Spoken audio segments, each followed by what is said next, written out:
Hi, I'm Matt Ellis. I'm Measurable's founder and CEO. I'm going to explain what GRESB, the Global Real Estate Sustainability Benchmark, is and why it matters to you. So GRESB is a real estate-specific sustainability reporting protocol. It came out of Holland about 5 years ago with the goal of giving investors better information about the sustainability performance of the real estate portfolios in which they invest.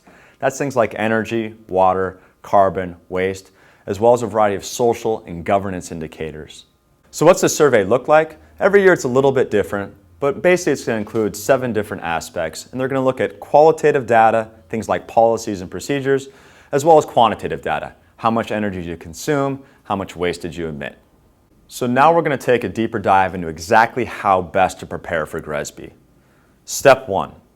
Make sure you get all your quantitative data, energy, carbon, water, and waste, collected at the asset level. For your utility data, you're going to have some type of system to pull the data out of the utility company and aggregate it up at the asset level. Step 2. You got to make sure you're prepared for all the questions around policies, procedures, and governance. That means making sure your documentation is intact and accessible. So if you don't have a policy on sustainability, if you haven't reviewed it anytime recently, or you don't have a committee that you use to look at and ensure the integrity of these documents, you're going to need to have those systems in place. And that takes time, so prepare ahead. Step 3 is taking all this information and putting it together and making sure it's formatted correctly for GRESB. GRESB asks very specific questions in a very specific way.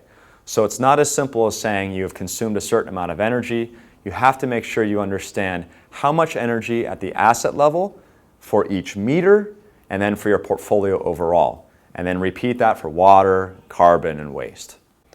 All right, so at the end of the day, what's this all mean?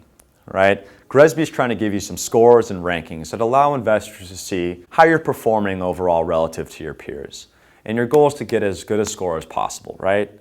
So make sure that you have all your information in place as I described, and then make sure that you're prepared well in advance and you've allocated the resources to do the job properly.